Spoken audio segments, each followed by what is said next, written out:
Jam Erdit Bidon, drejtor në arkivit qendror shtetit, më ka dhënë një dosje ku gjendet e vetmja letër e shkruar me dorë nga nën Tereza në Shqip.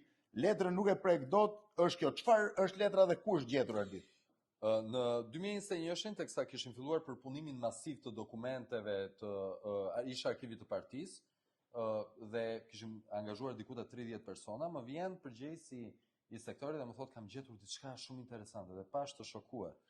Dhe më sjell këtë letër që për herë të parë ne shohim se nën Tereza ka shkruar në vitin 1989 në Shqip, ndërkohë që deri atëherë mendoje se ishte letra e fundit në Shqip ishte në 82-shin. Dhe mbi të gjitha, nga gjithë letra në Shqip, unë veçoj një pasazh. Shiheni, letra i drejtorit Ramiz Ali, sekretarit partë Komitetit Qendror të Shqipërisë në atë kohë. Dear Mr. Ramiz Alia, thank you for your kind letter. Pra ai ka dërguar një letër, kjo i përgjigjet, thot, më fal që nuk kam përgjigjer se është smur, dhe më poshtë thot, I tried to write a few lines in Shqip. Po tentoj të shkruaj disa rreshta në Shqip, mbas shumë vitesh, after many years.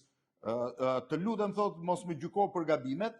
Dhe përmend frazën. Ky thot frazën që për mua është emblematike. I kam dhënë besën e shqiptarit Zotit me prue dashni dhe paq në gjithë botën. Besën e shqiptarit Zotit me prue dashni dhe paq në gjithë botën. Ai gërsheton në një fjali shqiptarësin, besën e shqiptarit, vlerën më të madhe që ja jep hynores Zotit për të sjellë universale, paqen dhe dashurinë. Letra vazhdon shqip dhe anglisht, ja këtu të sjell motrat të Shqipëri me motrat e mia e me pru këtë dashni dhe këtë paqe. Unë kam pa që ju keni gjithë prej shkruan dhe në fund mbyllet me frazën unë do të lutem shumë për ju prap Shqip. Zoti qoftë me ju, Madër Tereza mi.